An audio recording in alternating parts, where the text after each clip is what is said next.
basihan ang Antutu test. Okay? Antutu test ay maganda lang yan for reference, pero huwag nyo ibabase dyan yung mga desisyon nyo.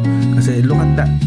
Very misleading yung unang natapos, pangalawang natapos, then kulela natapos. Alright? Now, i-interpret naman natin yung score nila. Saglit lang to. Gusto ko matuto tayo, lahat kayo, mga viewers dito ng channel, matuto kayo kung paano nyo ini-interpret yung binabasa natin sa score. So, as you can see, mataas po ang kanya CPU score. That means malakas talaga yung CPU niya. Supposedly, pero I don't know. Pero iba yung lumabas, iba yung nakita natin score, diba? This is 400,000. This is 376,000, and then this is 446,000. Supposedly, mas mataas ang CPU nito, pero kulela siya rito. Pero mas mataas naman ang CPU nito. And then, supposedly, mas mataas ang GPU nito. Malakas ang GPU nito, and kulela ditong dalawang ito.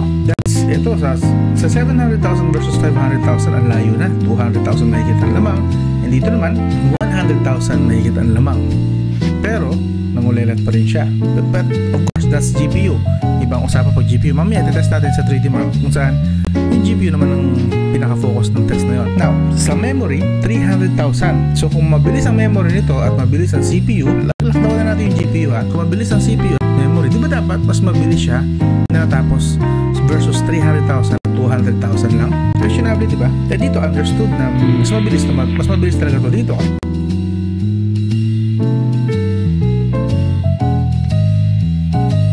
Kita natin yung score. 400,000 sa CPU, memory 300.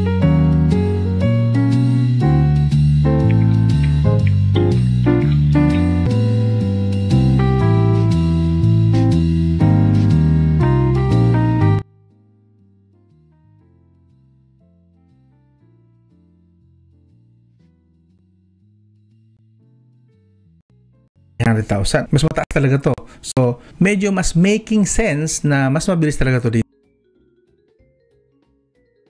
But it doesn't make sense na mas mabilis ito dito. Look at that score, di ba? Lahat ng aspeto, CPU, GPU, memory, UX, talo dapat at neto, eto. Pero ang nangyari, talo neto, eto. Okay?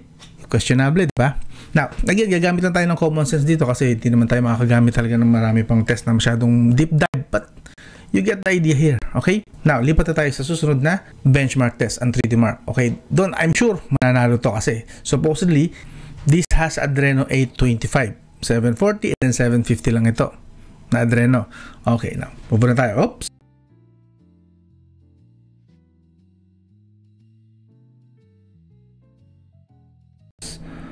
Whoops, whoops, and whoops.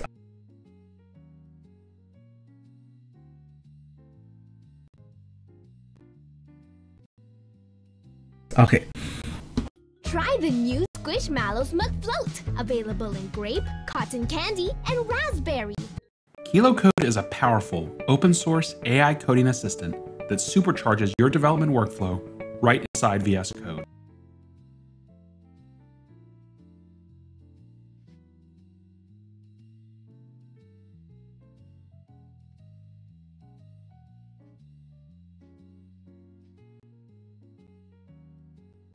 .3D Mark, and then 3D Mark, and then 3D Mark. Dito, mataas talaga ang expectation ko rito kasi mataas ang GPU niya, supposedly.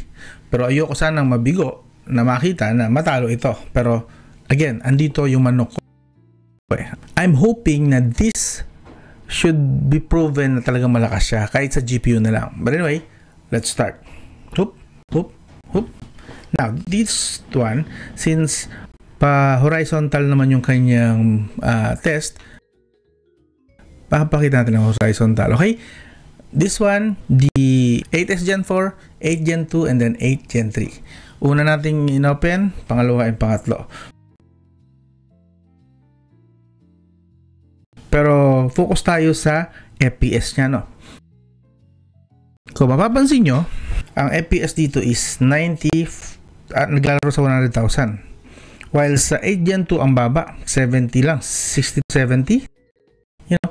And then dito naman is bumaba rin. Actually, kanina mas mataas siya sa umpisa, nag 100 plus ito, pero ngayon naglalaro na siya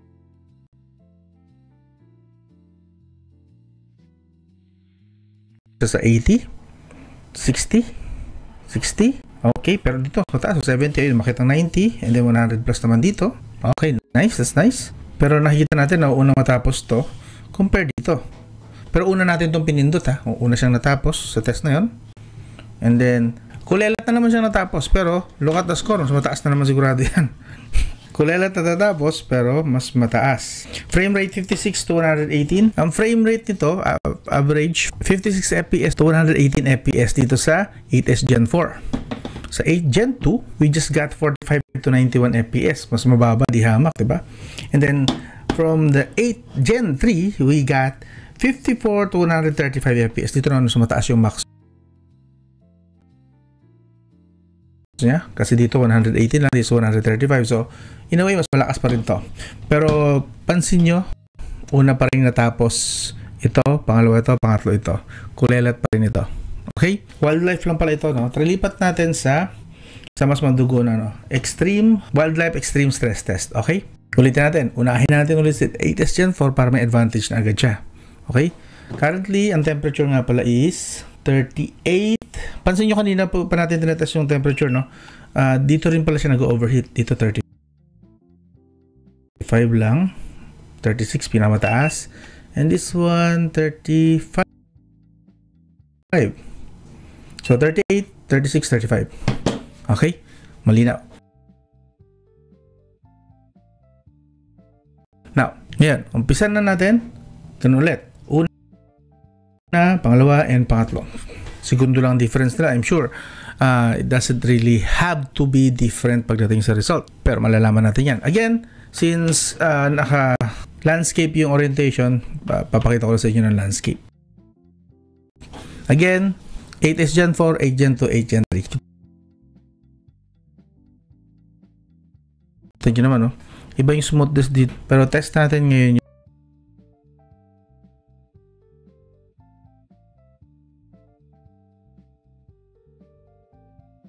yung temperature. This is the 8S Gen 4. 43 na siya. Going 44 na nga eh. While this one, okay pa rin tayo sa 42, umakyat. 42, sabihin natin 42 kasi 44, ano ni, 0.9 na, 42. And finally, this one, 42 din. So, slightly mainit itong 8S Gen 4, this one. Observe pa rin natin and tingnan natin kung ano yung mangyayari. Pero, looking at here, no, smooth, oh. Laki ng ang ibang smoothness dito compared dito sa dalawa. So habang naghihintay tayo, nagbasa-basa na rin ako ng kanilang ng kanilang specification. So 8S Gen 4 versus 8 Gen 2, dito ko napansin na laki pala ng gap ng GPU frequency nila, no. Sa 8S Gen 4, see that? 8S Gen 4, 1150 MHz, that's 1.21 GHz. While sa 8 Gen 2 is 680 MHz lang. Hindi mo lang umabot ng 1 GHz. Pero despite that, may mga lamang pa rin na makita pa sa 8 Gen 2 like sa pipelines. Mas mataas ang pipelines nito, mas mataas ang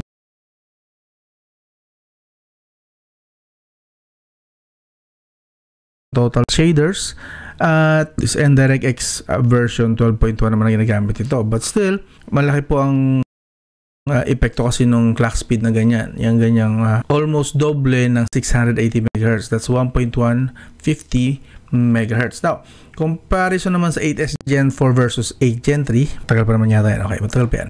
Comparison naman sa 8S Gen 4, 8 Gen 3. This one, interesting kasi dito, 6 pipelines. While kanina, di ba, sa 8 Gen 2, 3 pipelines. So, isang pipeline lang ang lamang niya. But this one has 6 pipelines. So, 4. Pero nga lang, mas mataas yung frequency ng GPU talaga. 1.150 versus 900 to 1 GHz lang. O 1000 MHz na tinatawag.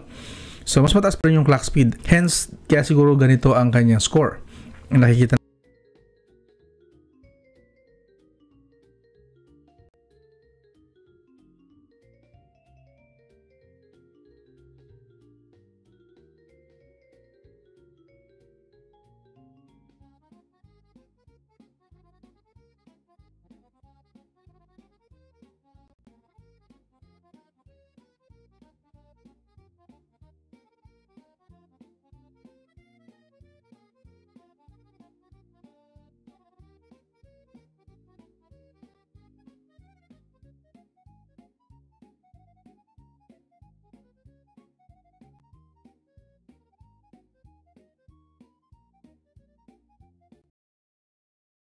natin na stability or at least taas nung FPS. And then other stuff, medyo dito nako-confuse ako ng konti. While yes, mataas ang shading unit sa 512, dito 256 lang. So binaba yung shading unit sa 8 Gen 3 pala, no? Versus 8 Gen 2 na dapat same na 512. Dito same 512 eh. Shading units nila 512, 512. See that? Yes. So dito binaba yung shading units. Maybe that's the reason kung bakit hindi ganun ka stable yung FPS na binabato ng 8 Gen 3. But total shaders kasi is 1,500, medyo mataas, oh. And sa gigaflops, ang taas din ang output niya. Pero for some reason, natatalo siya nito. Natatalo sa 8 Gen 3 ng 8S Gen 4, kahit na mas mataas ang gigaflops niya. Vulkan and OpenCL DirectX pare-pareho lang. Another thing na napansin ko sa CPU ng 8S Gen 4 versus 8 Gen 3, no? While yes, mataas ang frequency ng 8 Gen 3 versus 8S Gen 4, binaba yung L2 cache. 1 MB na lang.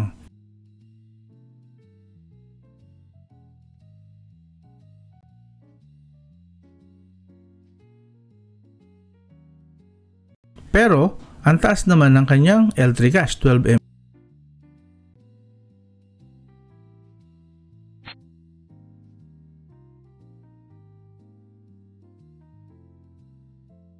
MB. So that is why mataas pa rin kahit paano yung score ni 8 Gen 3, pero you mastered the menu. Now master Le Mundo. Le Mundo.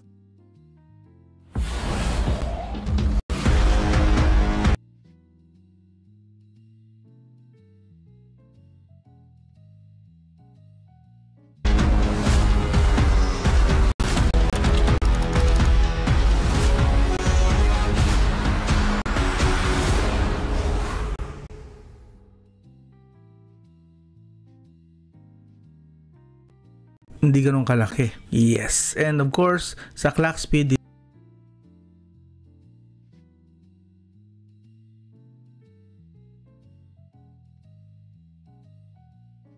dito kahit paano nakikita natin yung difference, pero at least this one dito kasi mas mataas ang pinaka lowest score niya, A720, while sa 8 Gen 3 A520 lang. Kahit pa sabihin na mas mataas lahat ng clock speed niya,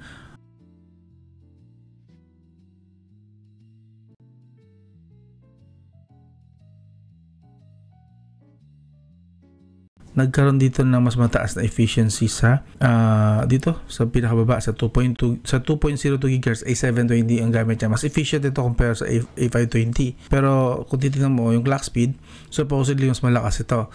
Kaya siguro mas malakas ng konti yung result sa atuto kanina about sa CPU score. Maybe that's the reason. Pero pagdating sa bagay na to, masyadong mababa lang ang difference nila. And pag lumipat naman tayo dito sa 8 Gen 2 naman versus dito CPU. Lamang pa rin naman dapat si CPU gawa ng L3 na 8 MB, still natalo pa rin si 8 Gen 2 pagdating sa overall score sa CPU kanina. Pero kita nyo naman, kahit mas mataas ang score ng 8S Gen 4 sa Antutu, kulelat pa rin siyang natapos. Yeah. And then the rest, wala.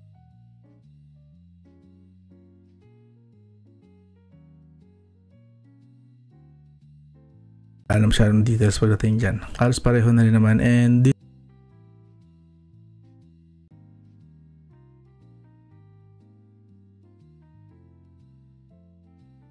ito na talaga, sa graphics lang talaga, sa clock speed ng graphics,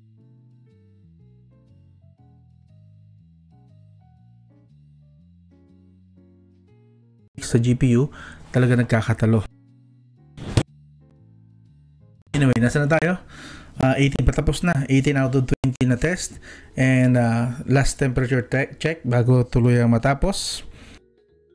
Wow, maabot na siya ng 50 degrees Celsius dito sa 8S Gen 4, sa 8 Gen 2, 42.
lang.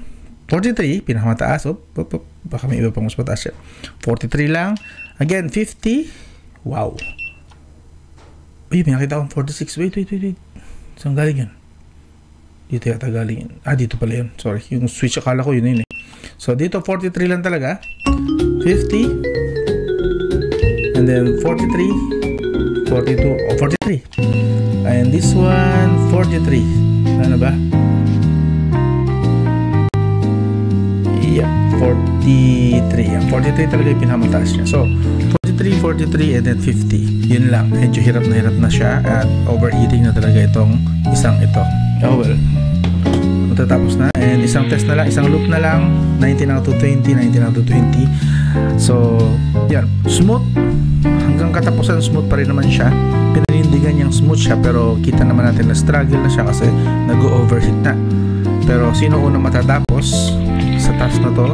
19 out of 20, 19 out of 20, 19 out of 20.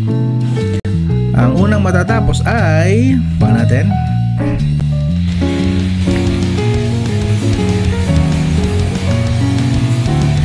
And unang natapos si 8 Gen 3, pangalawa si 8 Gen 2, and katugunan si 8 Device. Umiyak na talaga siya. Device overheated. Well.